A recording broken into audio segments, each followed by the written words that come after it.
This is a White Mountain story. It's a story about legacy, resilience, and a courageous decision. It's the story of what happened to Tunnel Brook Road. For decades, Tunnel Brook Road had been a gravel forest service road running alongside its namesake, a typical White Mountain stream, in the White Mountain National Forest in the town of Benton, New Hampshire.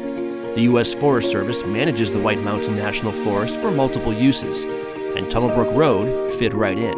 The road brought permitted logging contractors to timber sites, hunters deeper into the forest, gold panners to the river's edge, hikers to the head of the Benton Trail on Mount Moutain, and snowmobilers, walkers, and nature lovers closer to the places they love. Tunnel Brook Road had been many things to many people, and then, one day, in late August 2011, it was gone. Tropical Storm Irene passed through New Hampshire in late August of 2011.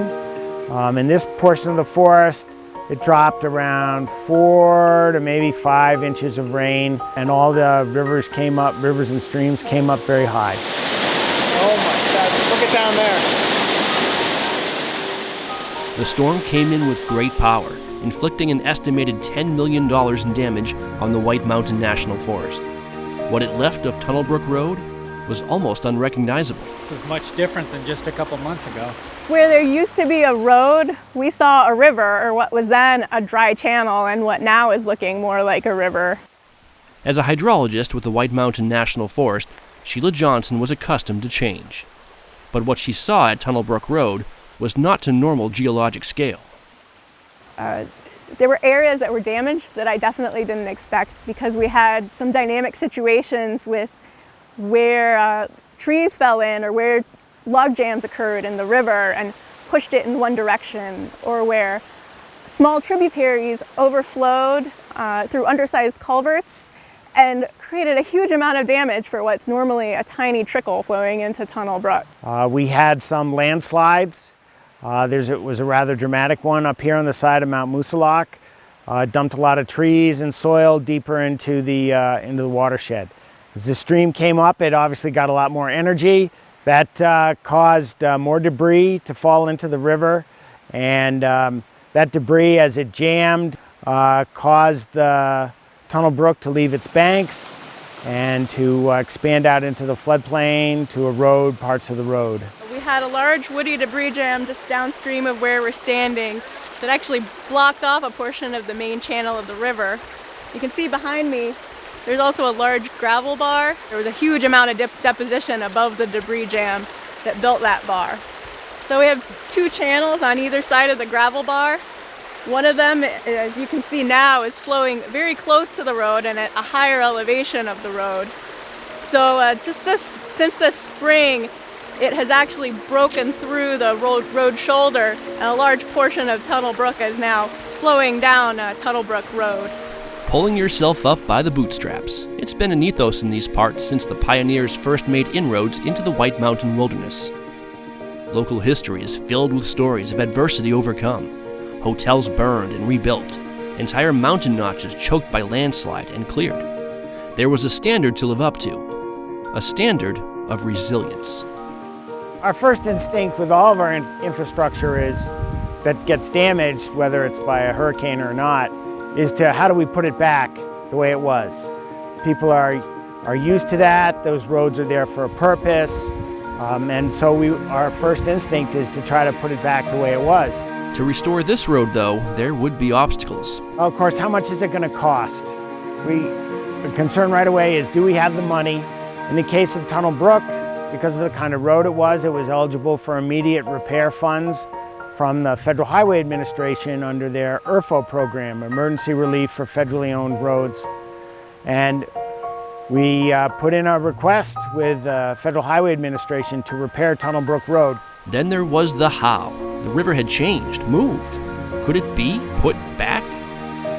It was just hard to imagine how we would get back in here and establish some of the uses that we had in this watershed before. It could be conceived to be easier to dredge the river out to a lower elevation so that the water flows lower than the road. and it's easier just to pull the material out near the road. But the problem with that is the river's always changing and more sediment takes the place of that material you dredged out.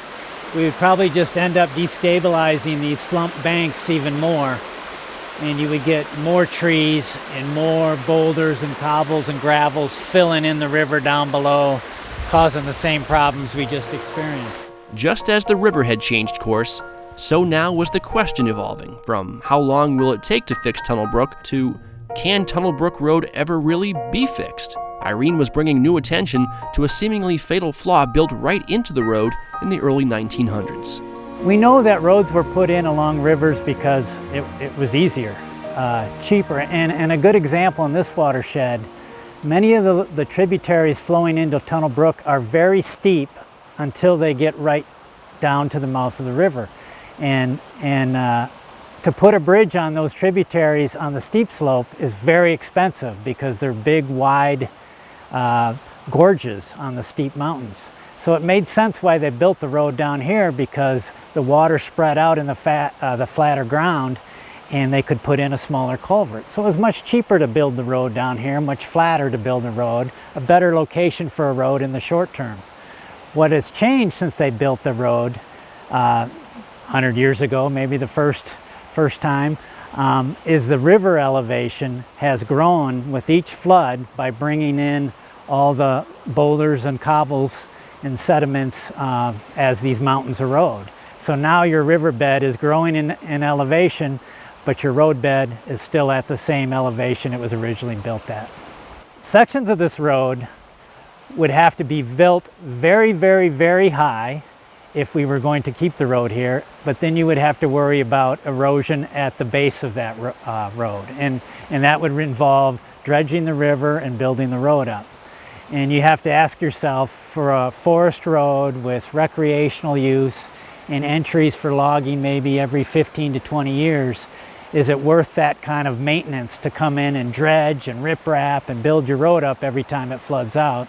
More and more, restoring the road to its previous state seemed like delaying the inevitable. More erosion, more repair, more cost, and more damage to the environment, including increased sediment in Tunnel Brook affecting downstream public drinking water. We started to realize that Tunnel Brook was a lot more complicated than our initial instincts to just repair it were.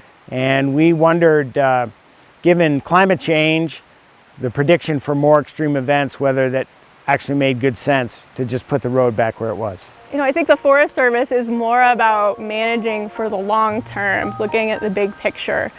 And we saw an opportunity here to build something that was more sustainable. It's our responsibility right now to make the best decisions that we can with what we know.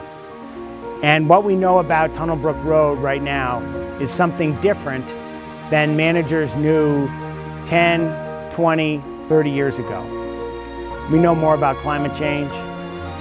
We have a better understanding of how floodplains work, and we're taking all of that knowledge to make the best decision that we can right now.